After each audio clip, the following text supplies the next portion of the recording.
MBTI 다들 해보셨을 것 같은데요. 일단 요즘엔 이제 조금 인기가 덜하다고 하긴 하지만 여전히 일단 새로운 분을 만나면 무조건 MBTI 어떻게 되세요? 라는 걸 묻게 되더라고요.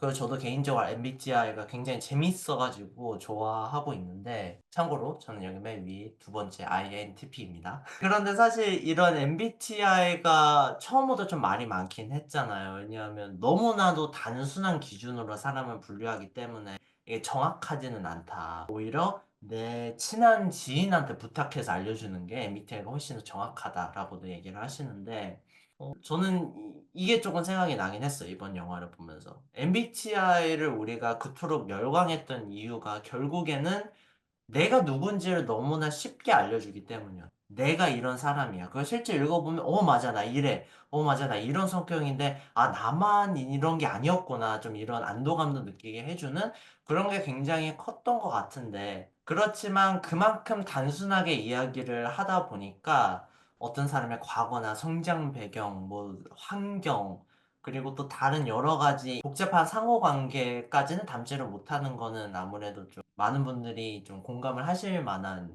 얘기인 것 같아요. 그래서 이런 것들을 만들어낸 그 이유, 목적이 뭘까? 이거를 좀 생각하게 되더라고요. 근데 그게 결국에는 앞서 말씀드린 것처럼 나의 정체성, 나에 대한 뭔가 확신을 가지고 싶은 게 아니었을까? 그게 좀 크지 않았을까 싶었거든요.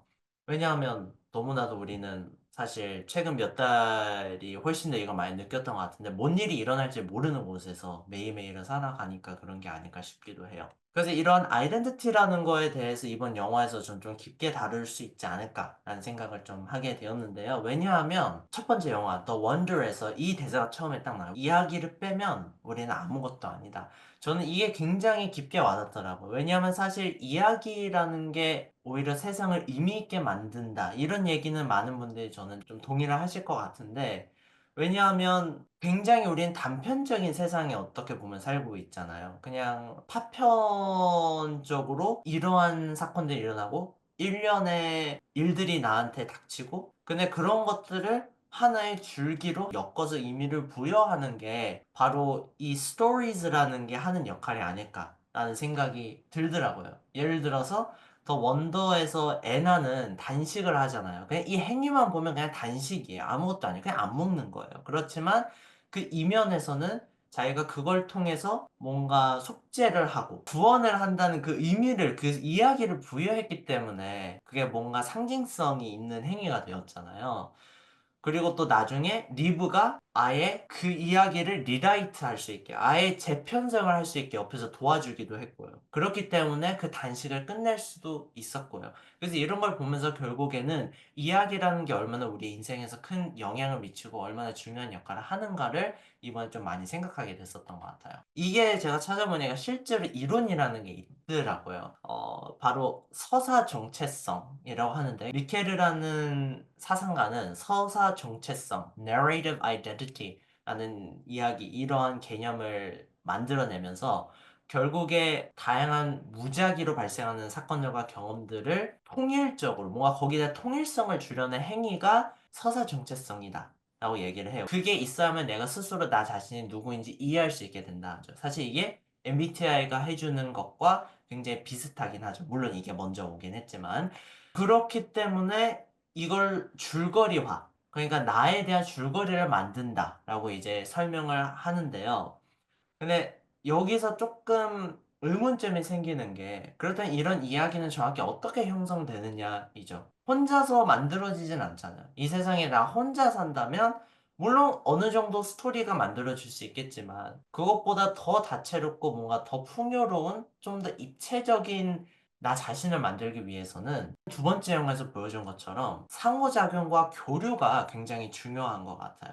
다른 분께서 얘기를 해주셨던 것 같은데 두 번째 영화가 좀 굉장히 막 끊긴 것 같고 줄거리가 조금 이해가 안 된다, 좀 이런 것들이 있었잖아요. 저도 이 영화는 솔직히 말하면 제 취향이 아니었습니다. 이번에 두 번째로 봤던 거였는데 좀 별로였어요. 그런데 조금 이해가 됐었던 게 마지막에 그 여주와 남주가 엮어진 게 결국 줄리엣이라는 사람은 자기의 이야기를 나누고 또 상대방의 이야기를 자기에게 들려줄 가족이 필요했구나라는 생각이 들더라고요. 그 미국에서 왔던 그 장교와 결국엔 이어질 수 없었던 이유가 아마 그게 아니었을까. 자기와 너무나 다른 이야기를 그 사람은 그런 아우라를 풍기고 있었기 때문이 아니었을까. 하지만 이 영화에서 그 섬의 사람들만큼은 자기가 좋아하는 책, 자기가 비슷한 고통, 아픔을 겪었고 그걸 서로 나누기 때문에 이게 가능했던 게 아닐까. 결국 이야기라는 것도 정체성이라는 것도 상호작용, 그러니까 타자의 영향을 통해서 형성한다는 게 두 번째 영화에서 제가 느꼈던 이야기였던 것 같아요. 그럼 이게 또 첫 번째 영화에서 나오죠. 애니와 리브가 서로의 이야기가 충돌하면서 새로운 전체성이 만들어지는 과정이 첫 번째 영화의 그 굉장히 중요한 포인트이기도 했으니까요.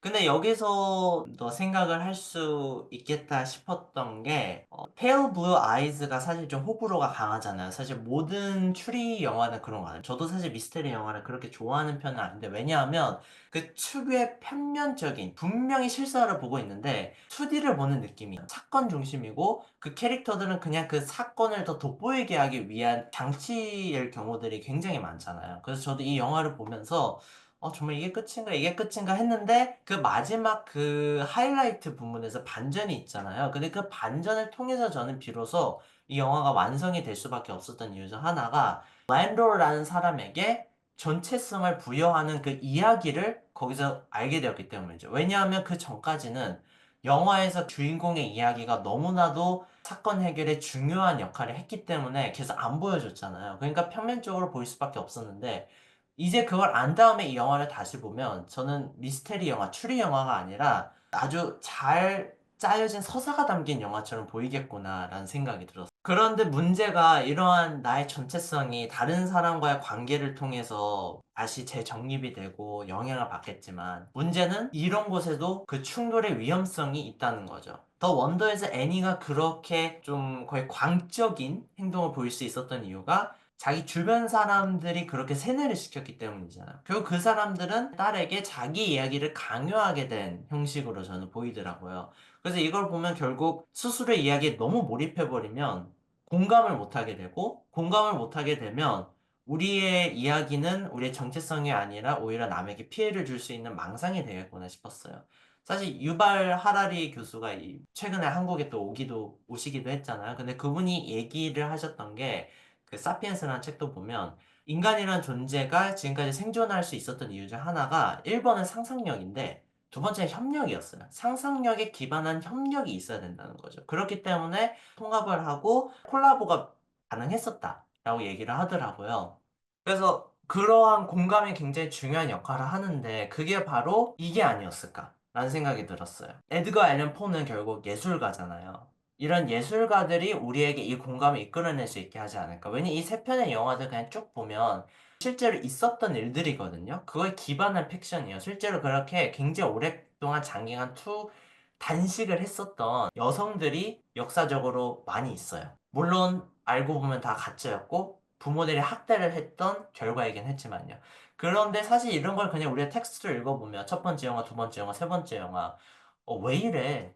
이게 뭐가 감동적이야? 아이, 뭐, 자기 멀쩡한 약혼자 두고 뭐 하는 짓이야? 아니면, 아무리 그래도 자기가 이렇게 정의를 구현하면 안 되지. 법이라는 게 그럼 왜 있어? 이렇게 얘기를 충분히 할 수 있는 내용들이잖아요. 근데 여기에서 그걸 공감할 수 있었던 이유는 이 세 편의 영화가 모두 예술적인 영화들이었기 때문이지. 예술을 통해서 우리는 공감할 수 있다는 게 저는 특히 세 번째 영화에서 강하게 보였던 것 같아요. 이 에드거 앨런 포가 물론 여기선 가상인물이지만 공감이 가능했기 때문에 먼저 그 랜도르, 그 다음에 엘리야 이 두 명에게 둘 다 공감을 할 수 있었던 인물이었잖아요. 그래서 저는 이번 영화를 보면서 결국 우리는 이야기를 통해 다차원의 존재가 되고 그리고 그걸 예술가들이 끌어올리기 때문에 공감이 가능한 게 아닐까라는 생각이 들었습니다.